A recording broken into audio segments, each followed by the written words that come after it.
Hey everybody, welcome to week 5. I hope that you are all doing well. I know that the world is crazy right now and that there's a lot of stress that comes along with that and feelings of helplessness and a lack of understanding. And so I hope that you're managing to do good, healthy, productive things for yourself. And this is part of why we study history classes, right? There's that famous saying, those that don't study history are doomed to repeat it.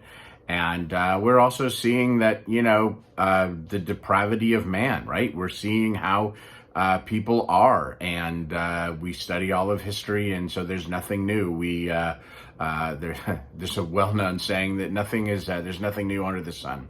So, anyways, I hope that you just stay healthy and are doing good, and adding to the positive of the world and not adding to the negative.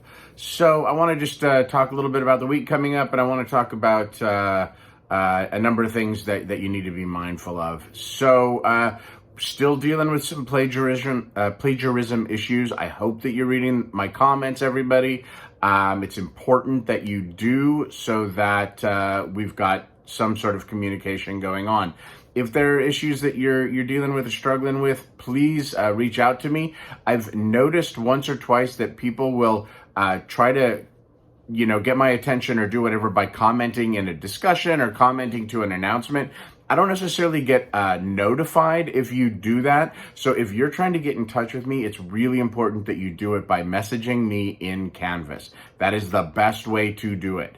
Better even than sending me an email. You're welcome to email me, but the best way is to just do it all in Canvas. That way I can keep track of everything and everything goes well. So that's thing number one.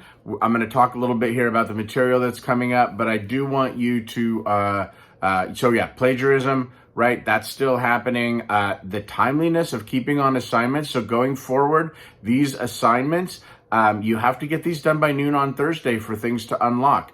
Again, I know I say this all the time, get them done Monday or Tuesday. Just set aside the time, go through it. I'm noticing that some people are not getting the answers to the questions correct, and I'm not really sure why, because they're all in the video or related to something you've already learned.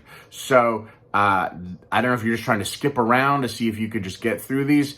That's not the point of the video assignments. The point of the video assignments is to just sit and watch them, especially because I'm explaining context of the materials. And like, for example, a little bit coming up here in this video, I'm going to talk to you about something that'll help you with your assignments for this week or one of your assignments. So you're going to have your normal week, except that throughout the semester, 3 times we have bigger tests. So I don't do a midterm and a final. I break it into 3. And I do that really to help you all out so that you're not having to retain so much information. It keeps it more fresh, and I'm able to focus things in. They are largely drawn from your quizzes.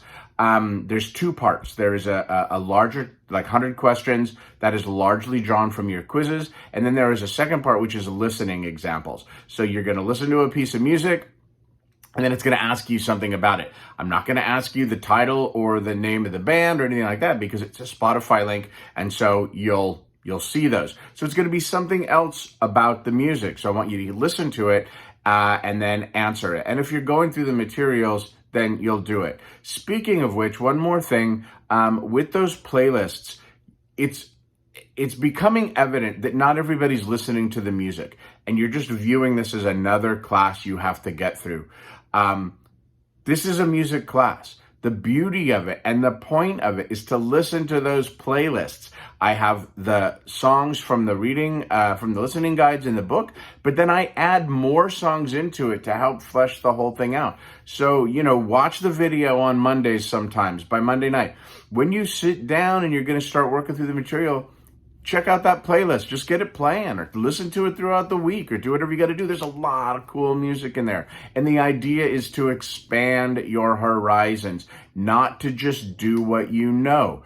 Make sure that you are reading the book. Make sure that you are doing the online materials, and make sure that you are listening to the playlists. So you're going to have the first of those 3 big tests this week. So what's going to happen is this video comes out on Monday. Get this done. Your online modules, learning module is going to come out on Monday. Just one module this week. So that's a little lighter on you. It means one quiz, one discussion, one reflection observation. Those open on Tuesday. On Thursday, which is the day that this is due and your initial discussion post is due, Thursday morning, your test is going to open. So you have from Thursday morning all the way till Sunday night, 11:59 p.m. Just another word of advice. Don't wait until 11:55 p.m. to start doing assignments. I've had students, say, hey, it shut down and I was in the middle of working on it. Yeah, because you waited till the last minute. Don't wait until the last minute. If you want to be successful out there in the world, you have to manage your time well. Okay, we good? That's all of that. Also, don't forget that concert report that's hanging out down there. You're welcome to do that at any time. So my recommendation is get it done, get it turned in. I may not grade it till later, but at least it's off of your plate. Okay, let's talk about this week.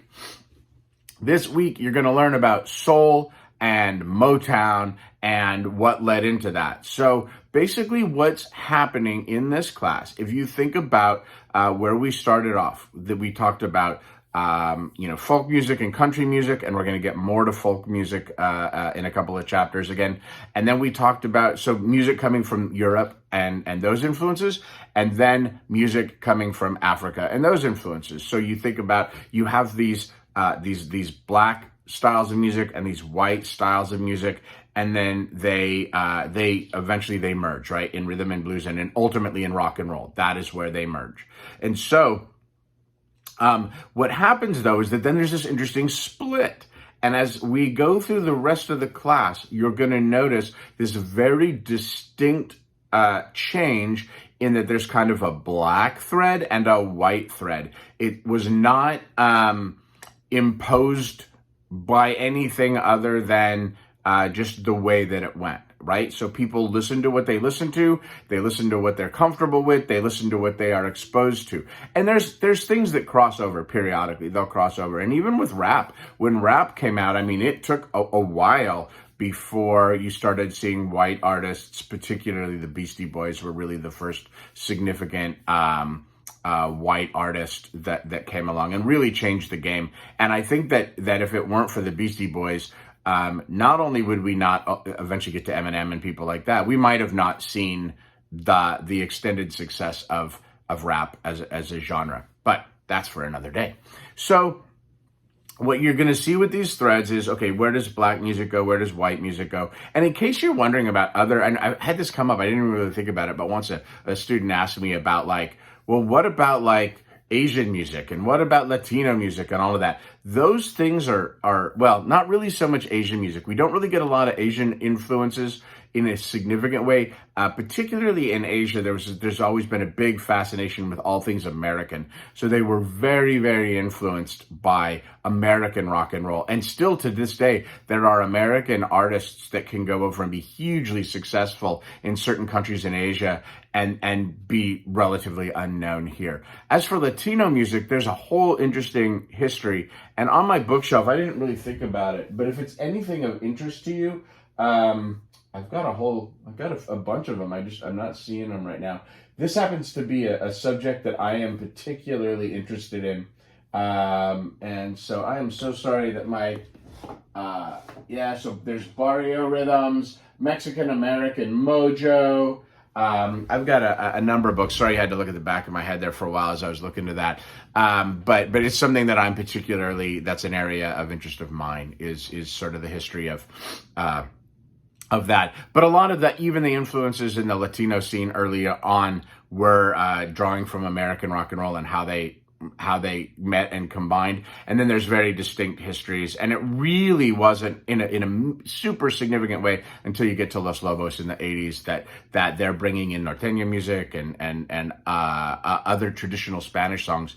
And that's when things really started to change. There were bits and pieces along the way. And there were certainly bands like Cannibal and the Headhunters and other folks, the Midnighters, that were very important. So anyways, I digress. So when we're looking at black music, we see that we get into, we get into ragtime, into jazz, into blues, into rhythm and blues. Rhythm and blues merges with rock and roll. You learned about rockabilly, you learned about that, you get to rock and roll.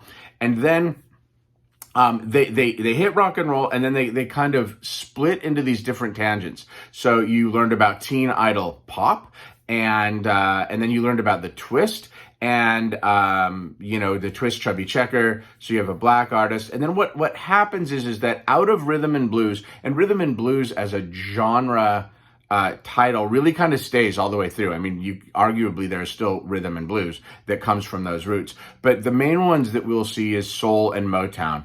And you're gonna learn about James Brown. He's one of the few artists, by the way, that you will actually learn about a couple of times. So there's only a few: James Brown, Bob Dylan, Jimi Hendrix, people that show up in multiple chapters. So James Brown started off as a rhythm and blues artist, and then he began to lead into soul and Motown, and then eventually he started funk. So James Brown was a very important figure in music. Ray Charles, another, considered the genius of pop music, and he was a true artist. And we have what we call artists and we have entertainers. And there's all these different, we learn about producers and songwriters and singer-songwriters. Songwriters are people that write songs for other people. Singer-songwriters are people that write their own songs. They perform their own songs. So I use the term artist to be different from, let's say, entertainer. So Elvis, who was, again, the groundbreaking game changer, was an entertainer. He did not write original songs. He performed songs that others wrote. He was amazing at it. And as you learned, he broke down all these barriers. To me, an artist is someone who, one, creates their own material in whatever world that they're functioning in, but then also has the freedom as an artist to just sort of follow their muse. So there aren't a lot of artists out there. It's a small percentage of who are actually the sort of performers or entertainers, if you will. So artists will take risks. Artists will go off in directions that, they don't necessarily know where it's going to go. So Ray Charles is a great example of an artist. In jazz, you can look at people like Charlie Parker and John Coltrane. When you, again, look at popular music, Ray Charles is a great example of one of those. The Beatles would be a great example collectively of that, of how they push through. Jimi Hendrix would be a great example. A modern version of that, to me, would be Kanye. I will confess, I know that this will upset some of you, I'm not a huge fan of a lot of his music. It just doesn't do it for me. But I fully appreciate what he is doing artistically. And if people just go, oh yeah, that's just because you're an old white guy and you don't understand. No, I do understand. I listen to other artists. I listen to other, rap artists, hip hop. There's other stuff that I listen to. So it's just, I don't know. It's just a thing. But every now and then something will pop through. But what I really appreciate about Kanye is that he's totally willing to take risks. Could be because he's a little bit crazy, but he's willing to just sort of push the envelope and see where it goes. And sometimes it works and sometimes it doesn't. And that's a great artist, right? So Elvis Costello, totally changing genres, would be another example of a great artist. So Ray Charles was that. Ray Charles was a rhythm and blues artist who then ended up incorporating country music and actually popularized country music. He was one of the first black artists to move into country. And so you have these folks that are willing to just take things in a direction. Prince, by the way, another one, and a huge favorite of mine. I'm a big Prince fan. So you're going to learn about Sam Cooke, and you've already learned a little bit about him. You'll learn a little bit about him solo, and then you'll get into soul and you'll get into Motown. And those are two different things, but I want you to really pay attention to a couple things about soul and Motown. I want you to, first of all, be mindful that they are different things. And I want you to take the time to understand what makes them different. Because you may be asked, hey, what makes soul and Motown different? And they're very different. Motown was really the vision of one guy, Berry Gordy, and he had a very specific aim in mind. And I'm going to let you learn about that because I'm not going to tell you everything. And then soul was a different thing coming from a different place. Okay, so soul was really coming out of the South. Motown came out of Detroit. You're going to learn about why. You're going to be asked about why. So those are important genres that move black music forward through the 60s. The thing that I want you to really be mindful of is, and I'll give you a few things that are important going on during this time. So you have the beginnings of what will become the Vietnam War in the late 50s. So remember, World War II ends in 1945. Then we have the Korean War in the 50s. And then you have the beginnings of the Vietnam, what becomes the Vietnam War. It was a police action in the beginning. And a lot of this comes from understanding the Russia and actually at that time the Soviet Union and their desire to expand communism globally. And so a lot of the roots of the Vietnam conflict and the Vietnam War were tied up in that. There was a battle you learn about. Kennedy, this is, in the early 60s, you've got the Bay of Pigs and the Cuban Missile Crisis. And so it was really a battle of communism versus capitalism and not even really capitalism, about democracy, really. It was communism versus democracy. Communism is a really horrible form of government that really is I mean, how do I say it without going on some huge long political rant? But really is bad for people. And if you truly understand what it was, and just to give you a good example, as awful as what Hitler did, to the Jews and others during his time, Stalin killed way more people in Russia, all in the name of communism. So it sounds good, like you look at it and, hey, why don't we all take care of each other and we do all of these things? And people aren't like that. And we're seeing some of that right now. There was a famous debate, if you don't know about it, a presidential debate between Mitt Romney and Obama, and the subject of Russia came up. And Romney said that he felt that Russia was still probably the biggest threat in the world, and he got kind of taken down for that. And now people are going, oh my gosh, he was right. So we're actually seeing a continuation of what's going on because of what Putin wants to do by taking Ukraine and ultimately expanding that. So we see that happening in the 60s. We see the assassination of JFK in 63. We see the growing civil rights movement. We see the assassination of Martin Luther King in 1968, as well as Robert Kennedy.